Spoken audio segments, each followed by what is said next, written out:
तो स्टेटमेंट 1 क्या बोल रहा है, ए बी को और ए बी इसको सिमेट्रिक बोल रहा है मैट्रिक्स है। तो देख लेते हैं अब ये सिमेट्रिक कैसे पहचानेंगे, ट्रांसपोज लेके ए इंटू बी ए लिख लेंगे, इसका ट्रांसपोज ले लिया तो ये क्या हो जाएगा, इसमें लग जाएगा रिवर्सल लॉ, ये ए मैट्रिक्स ट्रीट करो इसको बी करो तो ये क्या हो जाएगा बी ए का ट्रांसपोज इंटू ए ट्रांसपोज, फिर इसके अंदर रिवर्सल लॉ लगेगा तो ये क्या हो जाएगा A transpose B transpose into A transpose.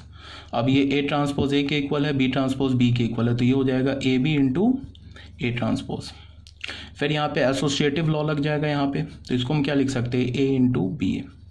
तो देख लो इसका मतलब ये सिमेट्रिक हो गया, क्वेश्चन में बोल भी रहा है सिमेट्रिक है। अब इसको देख लेते हैं तो ये क्या हो जाएगा ए बी इंटू ए का transpose, reversal law A transpose A B transpose, ये हो जाएगा A transpose B transpose A transpose, ये हो जाएगा ए, ये हो जाएगा बी ए। फिर इसमें लगा दो तुम क्या ए बी, तो इसमें फिर एसोसिएटिव लॉ लगा दो ए बी इंटू ए लिख दो, इसको देखो इसको देखो, इसका मतलब ये मैट्रिक्स भी सिमेट्रिक हो गया, ये भी सिमेट्रिक हो गया, ये भी सिमेट्रिक हो गया, तो हमें इतना पता चला कि स्टेटमेंट 1 ट्रू हो गया। अब स्टेटमेंट 2 में क्या बोल रहा है, ए बी सिमेट्रिक मैट्रिक्स होगा कब, जब ए एंड बी कम्यूट करेगा। अब तुम देखो ये जो स्टेटमेंट 2 है ना, ये मैंने नोट में लिखा रखा है, देखना जो मैंने एक नोट लिखाया था ना जिसमें A B C D option था, तो उसमें मैंने ये नोट बता ही रखा है, इसको सॉल्व करने की जरूरत ही नहीं है, ये तो ऐसे ही ट्रू है। ए बी हमारा सिमेट्रिक मैट्रिक्स होगा कब, जब ए एंड बी कम्यूट करेगा, तो ये तो स्टेटमेंट 2 ऑलरेडी ट्रू है। स्टेटमेंट 2 का स्टेटमेंट 1 से कोई लेना देना नहीं है, तो इसका क्या मतलब है, statement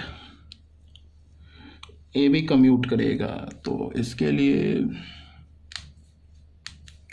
statement 2 1 is true, statement 2 is true, statement 2 is not correct explanation of statement 1।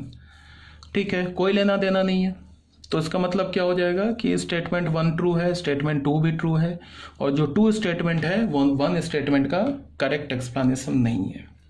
तो ये वाला तो ऐसे ही फॉल्स हो गया, बिकॉज ये तो बोल रहा है स्टेटमेंट 2 फॉल्स है, बट कि स्टेटमेंट 2 जो हमारा ट्रू है, statement 1 is false, statement 2 is true, ये भी ऐसे ही कट हो गया बिकॉज दोनों स्टेटमेंट ट्रू है।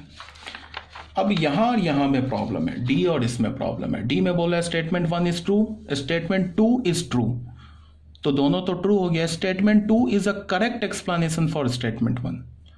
इसका मतलब कि स्टेटमेंट 1 को हम प्रूफ करने के लिए स्टेटमेंट 2 को यूज कर रहे हैं, इसका कोई डेटा ले रहे हैं, बट ऐसा तो है नहीं, ये दोनों तो इंडिपेंडेंट है, तो ये भी गलत हो गया, मतलब गलत नहीं, ऑप्शन में नहीं हुआ, तो क्या हो गया हमारा ऑप्शन ए ऑप्शन हो गया। ठीक है, ये भी आपको क्लियर होना चाहिए, ये जो क्वेश्चन नंबर 10। अब आ जाओ, ये प्रूफ दे रखा है यहाँ पे, जो मैंने अभी प्रूफ किया ना, ये प्रूफ दे रखा है, तो ये देख लेना। अब आ जाओ क्वेश्चन नंबर 11 में।